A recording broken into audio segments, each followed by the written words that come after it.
This week on Jerusalem Dateline, Palestinian violence surges in the wake of President Trump's deal of the century. Where will the trouble lead? And Jerusalem, the thorniest issue. Palestinians say they want more than what they've been offered. Plus, how an Israeli innovation could help stop the deadly coronavirus and fulfill biblical prophecy too. All this and more this week on Jerusalem Dateline.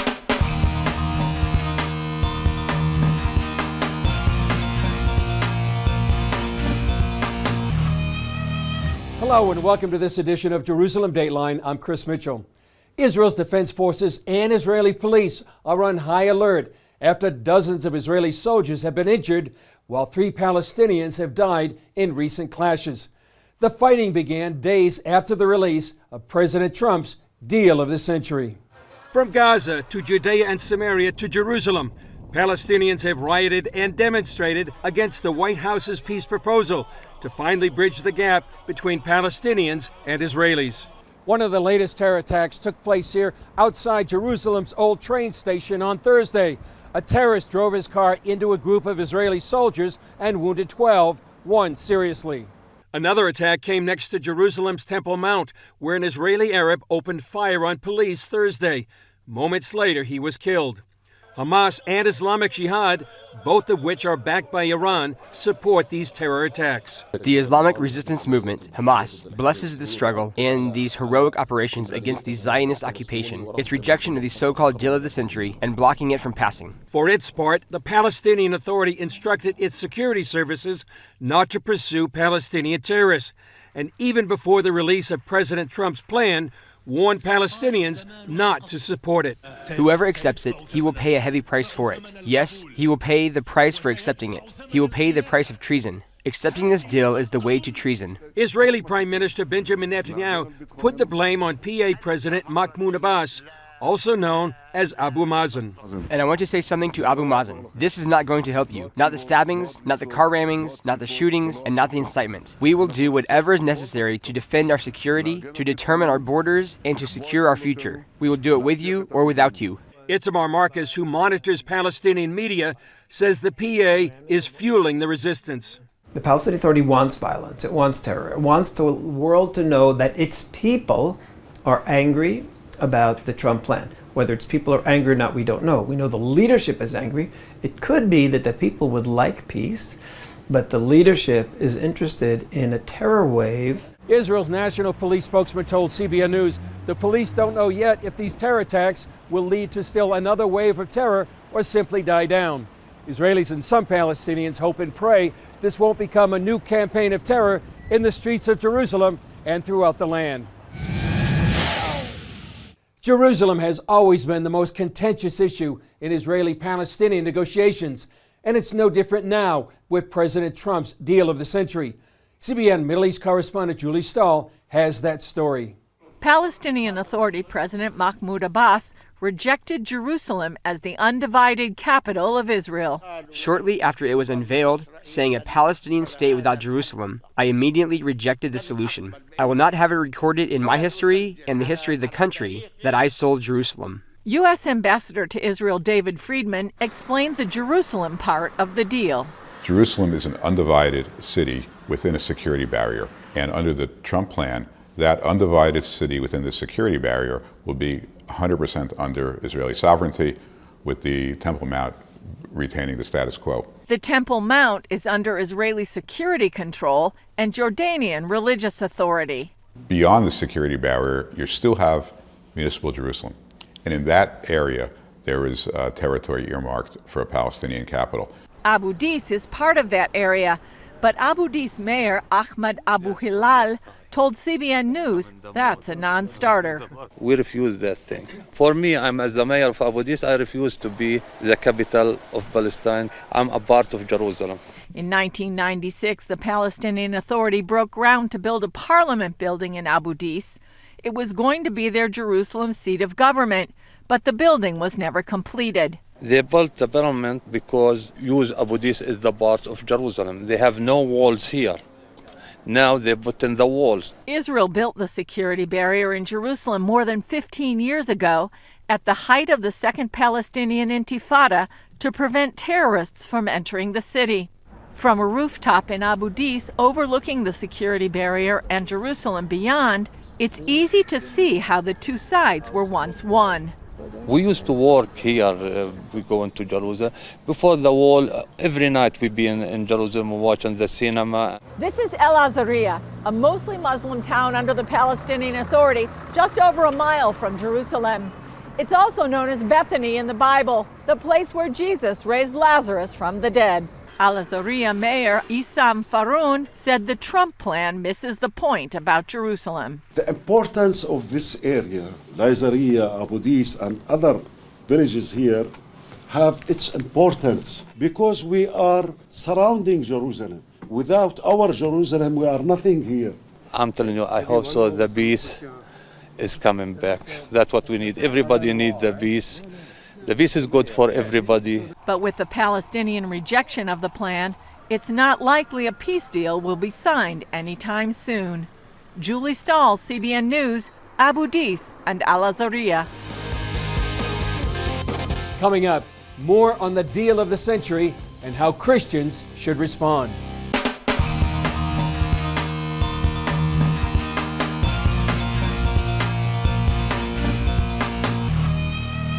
As we've heard, the Palestinian Authority leadership has rejected the deal of the century outright and are urging their people to fight it. Israelis, on the other hand, have had a mixed reaction. But how should Christians respond, and how should they pray? I spoke with International Christian Embassy Jerusalem Vice President and Senior Spokesman David Parsons about the plan. Parsons has followed Israeli-Palestinian negotiations for nearly 30 years. All right, David, after several years, finally the deal of the century is out now. What's your first reaction? We've been teased for almost 2.5 years with this plan, and a little surprised it came out in the middle of this Israeli election. But not many Israelis are complaining about it because it is so pro-Israel. And you look at some of the terms of it, Israel would have security control from the Jordan River to the Mediterranean, sort of freezing of a status quo, control of the airspace. The Palestinians wouldn't be able to have an army. There would be no return of Palestinian refugees, which is a big one. So these are very positive, important points. I think you could actually expect this out of the Trump administration because they already recognize Jerusalem, recognize Israeli sovereignty on the Golan, said the settlements are legal, and many other things that they did to help Israel, but there's still, I'd say I'm cautiously receptive to it because in the middle of the plan, it would call for a Palestinian state if the Palestinians meet all the conditions that are set forth, and that's a division of the land contrary to Scripture, which should give us all pause. Yeah. Is that one of your main objections about the fact that this is, according to the Bible, land given by God to the Jewish people? I think it is a concern. I respect the people who put this plan together, Jason Greenblatt, Jared Kushner, Ambassador Friedman. They're all Jewish. They were all very supportive of the Israeli settlements beforehand. I don't think they do anything to endanger Israel. I think they have an understanding, perhaps with Israel, how this thing rolls out, expecting a Palestinian rejection and what happens next. But I think there's been a little confusion. And I'm still trying to figure out, Chris, as a former practicing attorney, traditionally, the U.S. administrations would propose an outline for peace, give some suggestions how to handle all the issues, and invite the two parties in with U.S. mediation to come to an agreement. But this seems to be like what we call in the law an adhesion contract, take it or leave it. It's already set, and you have to accept it from the start, and some things that have been said already sort of present it like that. And I think they anticipated a Palestinian rejection. And the question is, what is the understanding between the U.S. and Israel if Israel annexes 30% of the West Bank, Judea, Samaria, like the plan calls for, at the start, the Palestinians reject it, and where do we go next? That is my next question. Where do you think we do go next? Well, I think Abbas, he hasn't wanted to pick up the phone to talk to Trump all these years. I think he's going to try to wait out Trump over the next 7-8 months to see if he gets reelected. I think a lot of the world is doing that. He's already turning to the European Union, the United Nations, to try and get some counter proposal. And I don't think that'll be very effective. But I think the plan itself, because if it's already a set deal that there's not much to change, it sets up the U.S. as a sort of judge of the Palestinians finally getting a state after 4 years. And the threshold is high, including they have to disarm Hamas, which, as you and I know, Hamas won't give up its weapons. So, you know, to get a state, Abbas has to trigger an internal civil war among the Palestinians. And so I don't think the Palestinians are going to accept it. They're going to try and outlast Trump, see if he doesn't get reelected. But if he does, I think there's some understanding that's not out there about how to proceed in this, the plan itself and the provisions for a Palestinian state. The U.S. will try and say, well, that's passed now, the Palestinians rejected it, we need to move on from here. Yeah. Finally, David, how can people be praying about this? We need to lift up the Israeli people in the election coming up in just a few weeks, because this is a central part of it. There needs, I believe, part of why Trump released his plan at this time is to give Israel a way out of this impasse they've had, third election now. And I think we need to really invest a lot of prayer in that the Israeli people would coalesce around an agreement to, you know, for now we can solidify our hold on another 30% of this territory that we won in '67, and the world keeps trying to talk us out of it. Let's solidify our grip in some sort of unity government between blue and white and Likud, and somehow with Benjamin Netanyahu in place. That's our sense that that's what we need to be praying for. Yeah, well, David, thank you for your sharing your analysis. You've been following this since back in the early 90s, so thanks so much.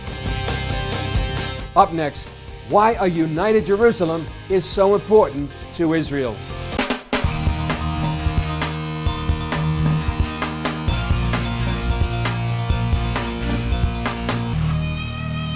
We've talked a lot about Jerusalem this week. Here's a story CBN's Scott Ross did a few years ago about why the idea of dividing Jerusalem has long been a deal breaker for the Jewish people. Jerusalem's old city, the Temple Mount, and the Mount of Olives all share common bonds. In addition to biblical significance, they're all in the part of the city Palestinians want as their future capital. Scripture says Jerusalem is a city set on a hill. And we are standing on the hill, the Mount of Olives, and we are overlooking the Temple Mount. Beautiful vision here of the old city, and behind it the new city. Chaim Silberstein, founder and president of Keep Jerusalem, believes the city must remain united.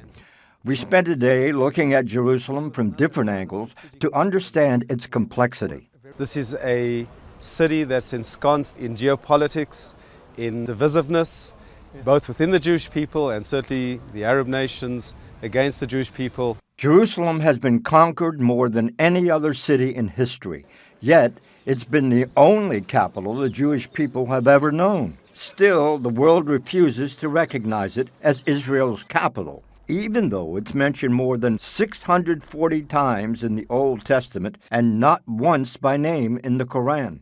Jerusalem is the capital of Israel. We know that over 3,000 years ago, King David came here, he conquered Jerusalem, and he set up his capital here. And for 1,000 years, Israel had sovereignty, the Jews had sovereignty in the land of Israel. A pocket of Jews remained in Palestine, in Israel, throughout the centuries. But we only saw a real return of the Jewish people in the last 150 years or so. And today, when we look at Jerusalem, we see Jerusalem built up. At what point was it that the Arabs, the Palestinians, made a determination that this was their capital? It was only when the Israelis liberated Jerusalem in 67 that they changed that because they needed to get us out. So they then created this idea that they want a Palestinian state with Jerusalem as its capital. On the world stage, Jerusalem is typically divided between East and West. The newer Western city is primarily Jewish. The older Eastern section stretches from north to south. The majority of the city's Arabs live there, but so do an almost equal number of Jewish Israelis. With the city as it is now and the talk of dividing Jerusalem, is that realistic? A divided Jerusalem? I think that it would be a disaster of historic proportions and a huge mistake, because dividing up Jerusalem will create the exact opposite effect of peace. From 1949 to 1967, Jerusalem was divided, with Jordan controlling the eastern sector. During the 1967 Six-Day War, Israel took back control. Silverstein took me to the battlefield that turned the tide. This is the actual spot where hand-to-hand combat took place here, is that correct? Correct. This is probably the toughest battle in Jerusalem during the Six-Day War. Between the west and Mount Scopus was Ammunition Hill, so it was critical to take this hill. The Bible calls Jerusalem the city of the great king, and it's seen many kings. In 1964, Jordan's King Hussein started building a hilltop palace on the northern edge of Jerusalem. The Six-Day War interrupted his plans. This site where we are now is not really the palace of King Hussein, but rather the palace of King Saul. From on high, it's easy to see why kings old and new would want to occupy this hill. We're looking eastwards, and we're actually looking into the Judean desert. Behind the Judean desert are the mountains of Moab, which is where Jordan is today. Oh. So we can see all the way to the Dead Sea and the Jordan Valley. What we see below us is the Jewish neighborhood of Pisgat Ze'ev, and to the north of that, Neve Yaakov. These two neighborhoods are basically nestled within Arab neighborhoods that are surrounding them. If we would cut off Jerusalem and say everything to the left of this line would be Palestine, 90,000 Jews living in these two neighborhoods would find themselves in Palestine. How can you divide them when they're so integrated? That is a rhetorical question. It is. Yes. Looking to the north, we could see biblical Judea and Samaria, otherwise known as the West Bank. In the distance, just 5 miles from Jerusalem, is Ramallah, the current seat of government for the Palestinian Authority. An important thing to understand when you want to understand the strategic issues facing Jerusalem is what is the goal of the Arabs. They understand that Jerusalem is the heart of the Jewish people, and if they can liberate Jerusalem from their point of view, then they will have succeeded in liberating Israel ultimately. Silverstein believes the Arabs have three main ways they're working to liberate Jerusalem: by force, propaganda and diplomacy, and demography. What they're doing is building and building and building inside Jerusalem, largely illegal structures. In fact, have successfully created a territorial continuum that runs from Ramallah in the north, all the way through Jerusalem, through the Old City, to Bethlehem in the south. And by doing that, they would have infiltrated a demographic Trojan horse inside Jerusalem. Do you have hope for this city to eventually be whole? Do you see a good future ahead or no? Zechariah chapter 14 talks about what's happening here on the Mount of Olives. There'll be an earthquake here, there'll be a war, there'll be all kinds of unnatural things that are happening here. That's yet to happen. That's yet to happen in the future. But Zechariah ends the prophecy by saying, and Jerusalem will dwell secure. The question is how we will get there. The thing that is guaranteed to bring peace to Jerusalem is keeping Jerusalem united under Israeli sovereignty. And that certainly is the prelude to hopefully the incredible event that we hope and pray will happen later, which will be ultimate peace both to Jerusalem and the world. Scott Ross, Jerusalem. Still ahead, how revolutionary Israeli technology could help stop the spread of the coronavirus and fulfill biblical prophecy too.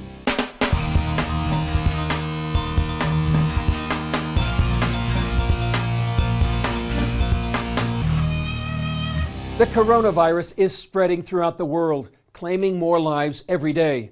But revolutionary technology developed in the heart of Jerusalem could change everything. Argamon is an Israeli company that creates cutting-edge antiviral face masks that can kill viruses on contact. But it kills all viruses, all bacteria, all fungus. And it will do it 100% of the time, all day, all night, 7 days a week. You can wash it, you can bleach it, you can dye it, you can hit it with a baseball bat. It's going to do its job. The engineers use invisible sound waves to inject antiviral properties onto cotton. That cotton can be used to make face masks, hospital bedding, and much more. I designed this mask together with the Hong Kong government, and what's fresh off the press is that as of last night, they dropped the N95 and they've adopted our Israeli standard. The company's president says his work is part of biblical prophecy. Our blessing should go to the world. We should be the light upon nations. And I think that that's a fulfillment of the prophecies. And thank God, we live in a time when we can do that. Argamon is working to make their products available to the rest of the world very soon. It's just one example of how Israeli innovation is saving lives. Well, that's all for this edition of Jerusalem Dateline. Thanks for joining us. Remember, you can follow us on Facebook, Twitter, Instagram, and YouTube. I'm Chris Mitchell. We'll see you next time on Jerusalem Dateline.